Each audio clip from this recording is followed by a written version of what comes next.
ચૂંટણી આવે ને એટલે ચારે બાજુ એક જ વાત સાંભળવા મળે છે. મફત વીજળી, મફત પાણી. આ વચનોની તો જાણે લાણે થવા લાગે છે. પણ શું આ મફત રેવડી ખરેખર મફત હોય છે? વેલ, ભારત સરકારના પોતાના આર્થિક સર્વેક્ષણે આના પર એક મોટી લાલ બત્તી ધરી છે. તો ચાલો આજે આપણે આની પાછળનું ગણિત સમજીએ અને જોઈએ કે આ આપણા અર્થતંત્ર માટે કેમ આટલો મોટો ચિંતાનો વિષય બની ગયો છે. તો મૂળ સવાલ એ જ છે કે જે મદદનો હાથ છે એ ક્યારે બોજ બની જાય છે. એટલે કે ક્યાં સુધી આ કલ્યાણકારી યોજનાઓ આપણને મદદ કરે છે અને કયા પોઈન્ટ પછી એ જ યોજનાઓ આપણા અર્થતંત્રને પાછળ ખેંચવાનું શરૂ કરી દે છે. આ બહુ જ પાતળી ભેદરેખા છે અને આજે આપણે એને જ સમજવાની કોશિશ કરીશું. અને હા, એ સ્પષ્ટ કરી દઉં કે આ કોઈ રાજકીય ભાષણ કે હવામાં કરેલી વાત નથી. આ માહિતી સીધી સરકારના જ આર્થિક સર્વેક્ષણમાંથી આવી છે. અને જ્યારે સરકાર પોતે જ આવી ચેતવણી આપે ત્યારે આપણે સમજવું જ રહ્યું કે મુદ્દો ખરેખર બહુ ગંભીર છે. ઓકે, તો આખી ચર્ચામાં આપણે ઊંડા ઉતરીએ એ પહેલાં બે શબ્દોનો અર્થ બરાબર સમજી લેવો બહુ જરૂરી છે. પહેલો શબ્દ છે ફ્રીબીઝ, જેને આપણે મફત રેવડી પણ કહીએ છીએ, અને બીજો છે બિનશરતી રોકડ ટ્રાન્સફર. ચાલો જોઈએ કે આ બંનેમાં મુખ્ય ફરક શું છે. સારું, તો ફ્રીબીઝ એટલે શું? એકદમ સીધી ભાષામાં કહીએ તો સરકાર દ્વારા સીધી જ મફતમાં અપાતી વસ્તુઓ અથવા સેવાઓ. દાખલા તરીકે મફત વીજળી, મફત પાણી, લેપટોપ કે પછી બસની મફત મુસાફરી. આ બધું જ ફ્રીબીઝની કેટેગરીમાં આવે છે. અને હવે વાત કરીએ બીજા શબ્દની, બિનશરતી રોકડ ટ્રાન્સફર. હવે આ થોડું અલગ છે. આનો સીધો મતલબ એ છે કે સરકાર તમારા બેંક ખાતામાં પૈસા નાખે છે, પણ બદલામાં બિલકુલ કોઈ જ શરત નથી રાખતી. તમારે નોકરી શોધવાની, બાળકોને સ્કૂલે મોકલવાની કે કોઈ નવું કૌશલ્ય શીખવાની કશી જ જરૂર નથી. બસ પૈસા સીધા તમારા ખાતામાં આવી જાય.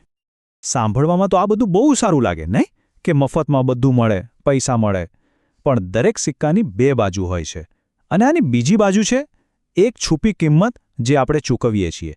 તો ચાલો હવે જોઈએ કે આ સમસ્યા ખરેખર કેટલી મોટી છે. આંકડા શું કહે છે અને આની અસર શું થઈ રહી છે? જરા આ આંકડા પર નજર નાખો. 1.7 લાખ કરોડ રૂપિયા. જી હા, આટલી મોટી રકમ આપણા રાજ્યોએ ફક્ત એક જ નાણાકીય વર્ષમાં આવી યોજનાઓ પાછળ ખર્ચી નાખી છે. મને લાગે છે કે આ એક જ આંકડો પરિસ્થિતિની ગંભીરતા સમજાવવા માટે કાફી છે. અને વાત અહીં અટકતી નથી. સૌથી મોટી ચિંતાની વાત તો એ છે કે આ ખર્ચ કોઈ સામાન્ય ગતિએ નહીં, પણ જાણે રોકેટની ગતિએ વધી રહ્યો છે. જરા વિચારો, ફક્ત 3 જ વર્ષમાં 5 ગણો વધારો. આ એકદમ સ્પષ્ટ સંકેત છે કે આપણે જે રસ્તા પર જઈ રહ્યા છીએ તે લાંબા સમય સુધી ટકી શકે એમ નથી. તો સવાલ એ થાય કે આટલા બધા પૈસા આવે છે ક્યાંથી?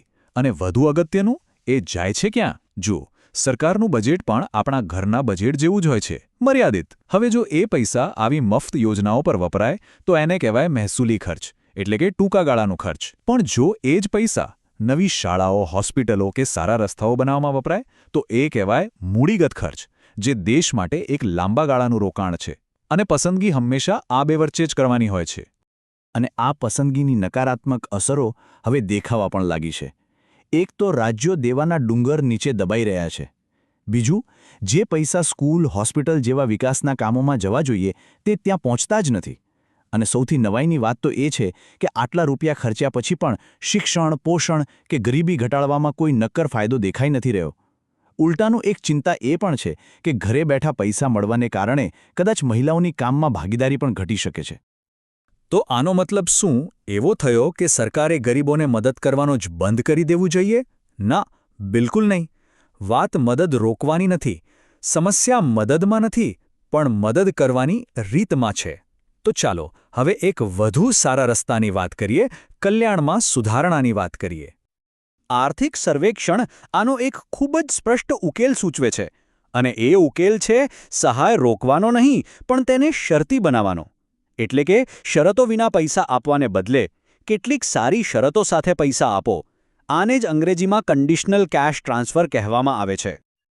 તો આ સ્માર્ટ વેલફેરનું માળખું કેવું હોઈ શકે?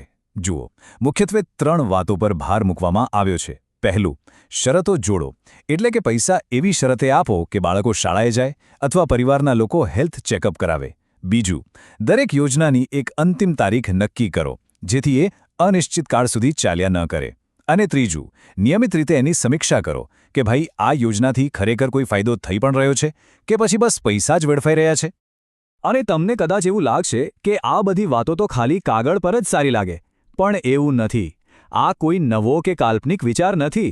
દુનિયાભરના ઘણા દેશોએ આ મોડેલ અપનાવીને જબરદસ્ત સફળતા મેળવી છે. ચાલો આપણે વિશ્વભરમાંથી આવા જ કેટલાક પાઠ લઈએ. આમાં સૌથી પહેલું અને સૌથી પ્રખ્યાત ઉદાહરણ આવે છે બ્રાઝિલનું. એમનો એક કાર્યક્રમ છે બોલ્સા ફેમિલિયા. આ પ્રોગ્રામ એટલો સફળ રહ્યો છે કે આજે આખી દુનિયામાં એને શરતી રોકડ ટ્રાન્સફરના એક શ્રેષ્ઠ મોડેલ તરીકે જોવામાં આવે છે. તો એમણે શું કર્યું?